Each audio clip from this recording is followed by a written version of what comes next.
morning. I'm Marge Sullivan, and with me on this beautiful spring day is Jessie Havens. And we're here to talk to you today about our Somerville Borough Hall. Some of you may have read the stories in the paper recently that the Borough Hall has been placed on the National Register of Historic Places, and we thought we'd like to give you a little bit of the history of the building and exactly why it qualified for such an honor. We're standing here at the foot of the property that Borough Hall has been on, and Jessie and I are going to walk up so you can see just how picturesque a setting Borough Hall occupies. And Jessie, I hope you'll tell us a little bit about the property and how it came to be that this is such a prominent location in town. Well, it's obvious if you come to Somerville and drive up Main Street, you can't miss seeing Somerville Borough Hall right here where the two roads diverge. Now the road to the left, that goes into Raritan. That's part of the Old York Road. And one of the earliest roads in New Jersey go inland. And the other road behind us is the old New Jersey Turnpike. That was the name of it. And it's also known as the Easton Turnpike. It ran from New Brunswick to Easton in Pennsylvania. So this was an important intersection of two very major thoroughfares. And the turnpike was a toll road. Absolutely. There was a toll gate just up the road here that caught the traffic coming down from what we now know it was Pluckerman and down Mountain Avenue. And so they caught the traffic here, collected their tolls. And this was, as it was an important intersection, there was even at this point in the road a trough where the horses could get a drink. And it was a pedestrian path across the property because it was inconvenient to go around, so there was an accepted public right-of-way. It was not on the map or anything, but everybody cut across because it was more convenient. From this angle, you can really see how impressive and beautiful Borough Hall is. It's a really picturesque kind of building, and we'll be talking more about the architecture and the design as we go along. But Jessie, tell us some more about what was here before Borough Hall and kind of what this property would have been like. Well, this property, because of its location, was highly desirable for many reasons. And very early in its history, there was a tavern here, as you know. Mm-hmm. And then later on, the tavern was gone, there was an impressive residence that belonged to Eugene Doughty. Now, Doughty was not as famous as his brother Joshua, but Eugene Doughty was nevertheless an important man in town. And so he would have lived at the most prominent location in town. He had a lumber yard there on the side of Doughty Avenue, and he made money. And he built himself a brick house in Gothic style. Had 18-foot ceilings on the first floor, can you imagine? Mm-hmm. And it was solid brick. To tear it down in order to build this, they had to dynamite it. And one reason why it was so strongly constructed was it supported water tanks in the upstairs so that there was gravity feed and it had running water in the house, which in its day was a radical and wonderful thing to have. And we're talking, this is before the Civil War, Oh, right? Much before the Civil War. So that was like the modern convenience to have running water. Oh, that house had everything that was considered desirable, and when Daniel Robert bought it, for a short time he did even live in it, but he tore it down to build something bigger, much more impressive, but grander. Before we get off the topic of how they blew up the old house, one of the things that you often find when they've done excavations here to put in electrical wires or some of the monuments and trees, they sometimes will uncover little hunks of partially fired brick. That they're orange in color, and I talked to a brick expert, and they said that these partially fired bricks were often used as insulation behind the main brick outer wall of the building. So you find hunks of them still buried on the property here. So that was a common form of construction. Between the upright posts, they called it brick nogging. And yeah, it was. So when they blew it up, the brick shards went everywhere, and you can find them on the lawn if you're digging. I'm sure. Okay. Because that was all locally manufactured. It was plenty, it was readily available. It wasn't expensive. Shall we talk about the tree? If you want to. It was planted as the town Christmas tree in honor of John Rowland Stevenson, for whom the American Legion Post is named. John Rowland Stevenson. Now, tell us a little bit about him. Well, Rowley Stevenson was a very popular young man, a member of the Elks Club. In fact, he tended bar at the Elks Club, so everybody knew Rowley. He went to war in the First World War, and he was killed just a very few days before the armistice. Oh. And the town was very upset because they lost a popular young man. And they were so concerned that they brought the body back from France, and they had a major military funeral with a coffin laid out for visiting in the rotunda of the courthouse. Wow. And full military funeral from St. John's Church, where he had been an altar boy and a choir boy. And they took him, he's buried in New Cemetery. You can see his grave. Okay, so now we're a little bit closer, and we can really see this beautiful Gothic style building. This building, we know, is a copy of one that was designed by a famous architect, Alexander Jackson Davis. And you did a lot of research about Alexander Jackson Davis, so can you tell us a little bit about him as we walk up and see the building? Well, he became one of the foremost architects of his day, and he and his partner originated what they called the villa style. And Davis did them both in the Italian and the Gothic form, this being the Gothic. And Gothic because it's sort of like cathedrals, or? It was gained popularity at the time when everybody was dead keen on Sir Walter Scott and his novels about the medieval times. Oh, yes. And so it reflected a popular spirit of the day, which is pre-Civil War. And then this appealed to the romantic mind, and the businessmen kind of favored the Italian version, which was more substantial and robust. But this is supposed to express romance, mystery, and make you want to. You can see it in the collegiate Gothic, which also came into popularity. But this is the residential version, and Davis did a lot of this. He was noted for it. He did Llewellyn Park in West Orange. Yes. And which is the first suburban planned community. But you see this style there that he was the man to go to, and he did it. He could vary it infinitely, it seems. But the important thing was to have it asymmetrical, but balanced, which was a neat trick. And that's why here you have the big tower on the right and a smaller tower on the left. Now, that to balance it out, originally there was a porch that went to the left. Okay, you mentioned the asymmetrical towers, so you can see them very nicely here. The smaller one, we've taken to calling this one the turret and that one the tower. Okay. And that helps us when we deal with contractors as we're trying to do some repair work. Okay. But that sort of gives the building its castle appearance. That's the basic format that you see. What's missing is the front porch. Now, in that era, a porch was considered an absolute essential. I mean, there was no air conditioning, so in the summer you sat on the porch, and the porch gave it a horizontal element. Emphasis, so that it balanced out the heavy tower on this side with a horizontal thrust on that side. And it came out this way. Yes, it did. And wrapped around. Yeah, it seems to have. The Elks people tore it off when they used it as a clubhouse, so we don't. We only know what we can see from pictures. But you have all the Gothic ornament, of course, above the windows.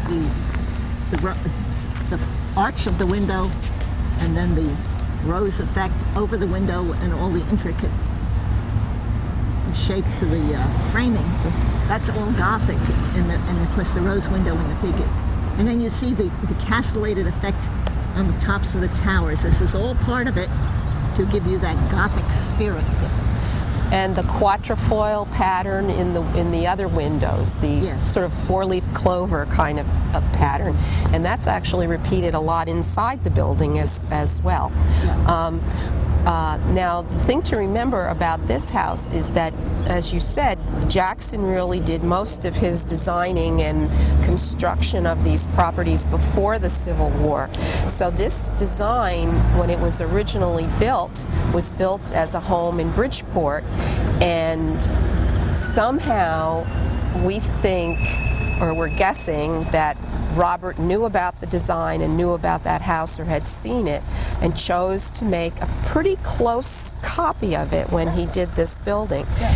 And in fact, he got the same architects who were working on the building after Jackson Davis retired. A Bridgeport firm continued to work with the owner of the Bridgeport house and built some additions and changes in that property. And so when Robert wanted to build here, he got the experts to come down and do the copies. Yeah. We actually still have the linen blueprints and elevations that were drawn by the architects. And so we can tell where the porch was, and we can tell what the original facades of the building was like. So let's take a walk around the south, and we'll kind of see and maybe even compare it with the drawing so we can see what's still original. From this side, you can see more of the Gothic elements. Oh yeah, this is great from this side. The bay windows breaking up the surface of the house to add texture and interest.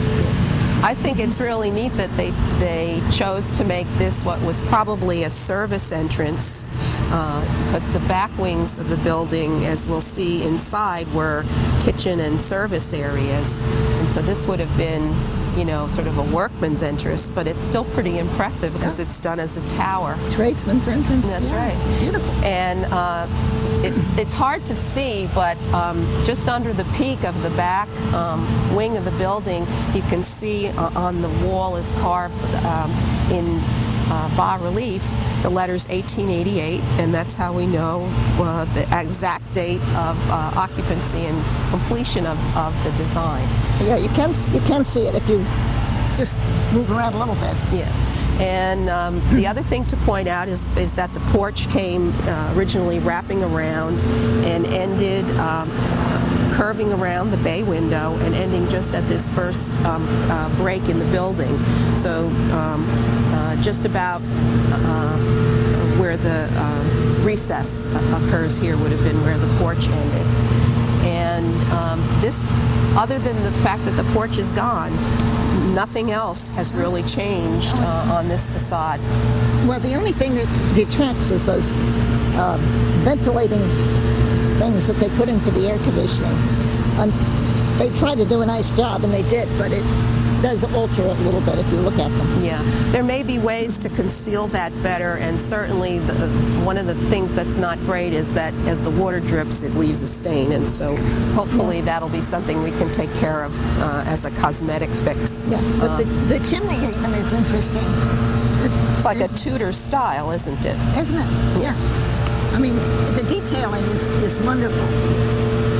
And the roof on the bays as they come out of the building, that's probably what, copper sheeting? I'm sure it's copper. Yeah. And around the tower, the brickwork is irregular to give it more texture, more interest. There was anything to attract the eye and add interest to so it wouldn't be plain and ordinary. The massive brownstone gate posts. Yeah, they're handsome and they're impressive, and it's impossible to tell whether they date from the Dowdy residence or whether they were put in by Daniel Robert. But it's interesting that the pins for the gates are still here. And the wrought iron gate went along the whole property. Yeah, it must have been very impressive. Yeah. And we now have retained it and mounted our historic plaque on it. Which is nice. Yeah. Now, on this side of the building, you can continue to see some of the important Gothic features of the building. Why don't you talk about some of the things that you notice as very interesting detail? Well, I just think that there's no end to detail that's been incorporated, subtle ways of interesting you.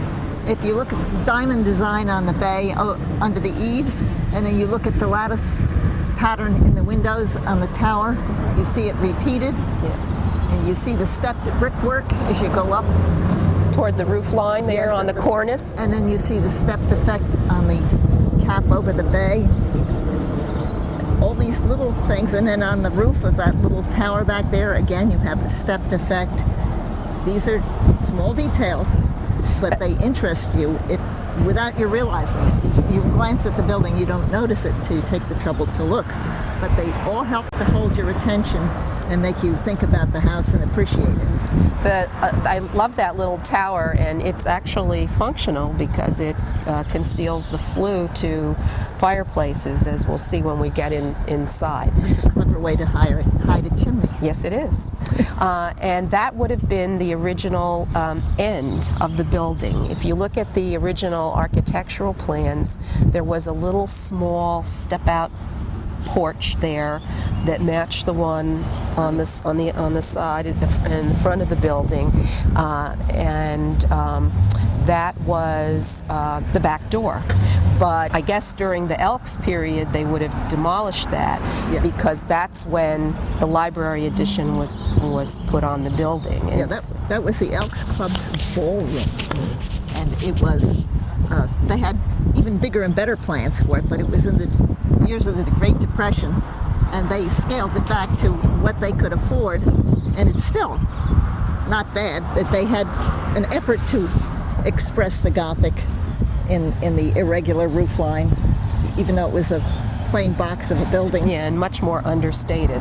Oh, much more. But they had a grand ball. That wasn't understated. They came from miles around. Hundreds of people came for the grand inaugural ball. It was one of the highlights of the season by the Elks Club. So, well, we'll see the inside of that a little bit later. Okay, well, before we go into the house, and actually while we're in the house, one of the things that I'd like to do is point out what's still original as far as we know, and some of the things that the architects told us, some of the things we learned from the Elks, and then you of course know Borough Hall before the fires in what, 67 and 82, and so you have some idea of what changes were done because of that. But to me, how the house changed over time is equally fascinating as knowing what the original things were. But anyway, on the porch, we have original brownstone steps and a great square slate portico here. I think that the original Bridgeport house did not have as many steps leading up because I don't think it was on the rise of property that this house is on. So I think it's sort of even more majestic here because of that slight elevation. And you thought perhaps the wrought iron railing was not an original feature. no, I'm sure it wasn't. That was to accommodate the handicap. You have a similar railing up the front steps of our courthouse. But still, the wrought iron is actually nicely in keeping with the character of the building, yeah, and it kind of goes with our metal fixtures, and it's not bad for what has to be. Yeah. Now, the other thing to notice on this porch before we go in is that the Gothic themes get carried out in the doors here. You can see that four-leafed pattern design. And this very interesting panel, which I have learned thanks to our architectural study, is called a Moorish arch. And that's repeated throughout the building, and we'll point that out as we go through. Original brass hardware on the door. And same thing for this side door that leads to the tower. You also see the same patterns, although a little bit more simple and not quite as large and prominent as on the main door. The glass in the doors, I'm pretty sure, based on other glass doors of the period and also the fact that the glass in these doors is frosted, probably would have been frosted glass or etched glass. It seems reasonable to assume that. Yeah, because that was the style. Yeah, And it would have been. unfortunately, what happens when there are fires, glass often gets broken. So that would have been a modern replacement due to that. But otherwise, very elegant. One of the things that I learned that I think is very fascinating about this tower is that for the Bridgeport mansion, the original owners of the house were Jewish. And they had their services, since there wasn't a synagogue in town, they had the rabbi come and do their services. And he, and later on the minister, would use this entrance to get upstairs so that the family could assemble in the chapel, and the minister would already be there waiting for them. How neat. And I thought that was very neat and very cool to have a special entrance just for your rabbi or your parson to be able to come into the house. And Robert must have liked it too, because he kept the design. Yeah. Oh, So- well, they were very faithful to design, so very little was changed. Yes, absolutely. And we do want to talk about the plaque that they put on Oh, yes. when they acquired it for the Borough Hall. Sure. It says Municipal Building, Somerville, New Jersey, 1958, Mayor Walter Scott, and then listing all the members of the Somerville Borough Council at the time, which is Richdale, who was the council president, Lothian, Cusick, Tellone, Claude Walk, who later